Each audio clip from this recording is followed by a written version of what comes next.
여러분, 1,000억 원이 넘는 돈이 투입된 교육도시가 단 몇 년 만에 유령도시로 변했다면 믿으시겠습니까? 한때는 전국이 부러워했던 파주 영어마을.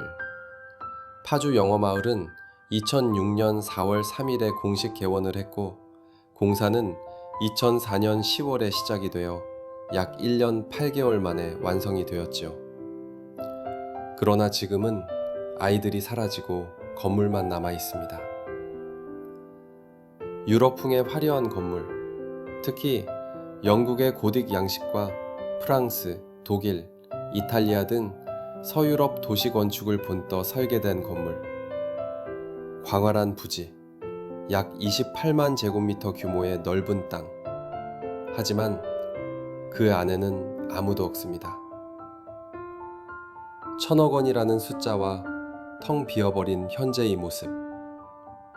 이 극단적인 대비를 어떻게 이해해야 할까요?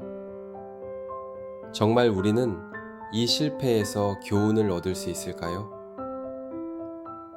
교육이란 이름 아래 경기도와 정부가 투자한 막대한 자금이 왜 이렇게 허무하게 사라졌는지 그 진실을 함께 살펴보겠습니다.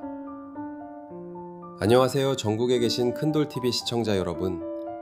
오늘은 경기도 파주에 있는 파주 영어마을에 나왔습니다. 이곳은 2006년 경기도가 무려 1,000억 원이 넘는 예산을 들여 세운 영어교육 도시입니다. 당시의 취지는 분명했습니다. 해외에 나가지 않고도 영어권 문화와 언어를 체험할 수 있도록 만든 공간이었죠.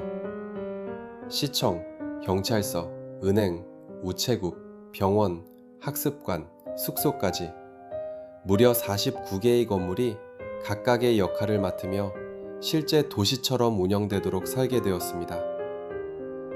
아이들은 이곳에서 모든 대화를 영어로만 해야 했고, 실제 외국에 와 있는 듯한 몰입형 학습을 경험할 수 있었습니다. 심지어 길을 가다 우체국에 들러 편지를 붙이거나 마트에서 장을 볼 때도 영어로 소통해야 했습니다. 이 모든 과정이 아이들에게는 신선한 충격이었고 부모들에게는 기대감을 주었습니다.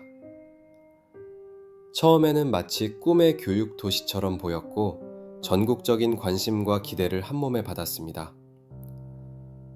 당시 언론은 대한민국 교육혁명이라며 연일 보도했고 수많은 학부모들이 자녀를 이곳에 보내고 싶어 했습니다.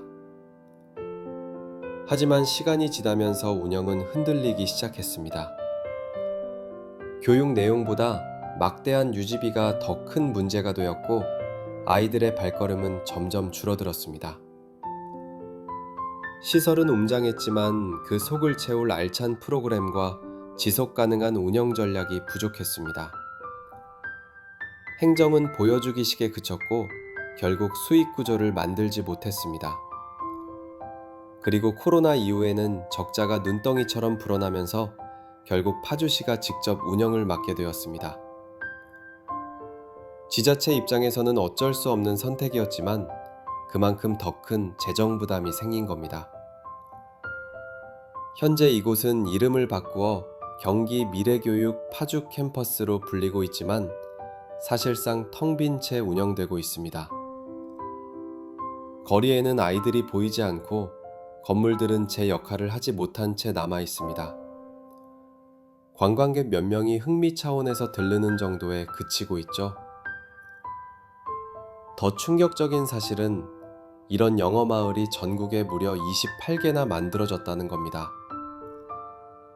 대표적으로 파주 영어마을, 양평 영어마을, 안산 영어마을, 하남 영어마을, 대전 영어마을 등이 있습니다. 당시 정부와 지자체는 경쟁적으로 영어마을을 세우며 교육도시의 성공 모델이라 주장했습니다. 그러나 현재 약 40%가 문을 닫았거나 전혀 다른 시설로 바뀌어 버렸습니다. 양평은 체인지업 캠퍼스로, 안산과 하남, 대전은 평생교육원으로, 강진은 귀농사관학교로, 모포는 수학교육센터로 전환되었습니다. 또한 서울 인근 일부 영어마을은 청소년 수련시설로, 충청권의 몇몇 영어마을은 지방교육청사나 연수원으로 활용되고 있습니다. 화려했던 이름과 목적은 사라지고 흔적만 남은 채 전혀 다른 용도로 바뀌어 간 겁니다.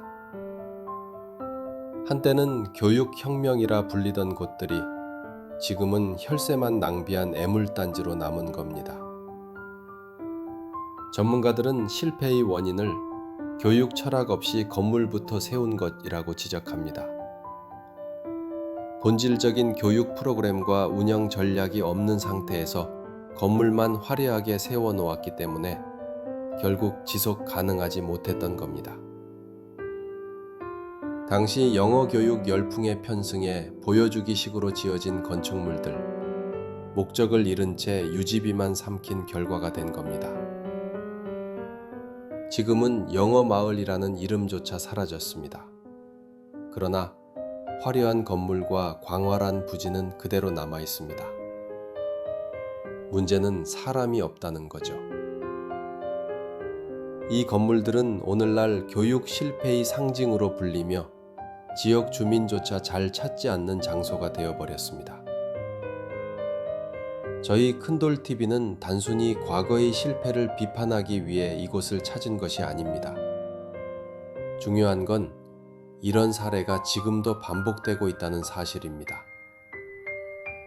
대규모 예산을 들여 개발했지만 제대로 활용되지 못한 시설들, 폐허로 변한 청소년 수련관, 이용자가 거의 없는 체육관과 도서관, 되면 되는 거고 안 되면 말고 식의 무책임한 정책, 그리고 그 대가를 국민의 세금으로 치러야 한다는 점. 이 모든 건 결국 우리의 몫입니다. 시대는 이미 온라인 교육, 인공지능 학습으로 빠르게 전환되고 있습니다. 아이들은 유튜브와 AI 튜터를 통해 영어를 배우고 전 세계 학생들과 원격으로 소통하는 시대가 되었습니다. 그런데 과연 지금도 이런 거대한 오프라인 영어 도시가 필요할까요? 미래 교육의 방향성과 맞지 않는 정책이 다시 반복된다면 또 다른 혈세 낭비가 이어질 수 있습니다. 오늘 파주 영어마을에서 본 이 모습은 단순히 한 지역의 실패가 아니라 우리 사회 전체의 교훈으로 삼아야 할 사례입니다. 눈앞에 보이는 웅장한 건물이 아니라 학생들의 삶에 진짜 도움이 되는 교육이 무엇인지, 국민의 세금이 어디에 쓰여야 하는지를 다시 한번 고민하게 하는 장소입니다.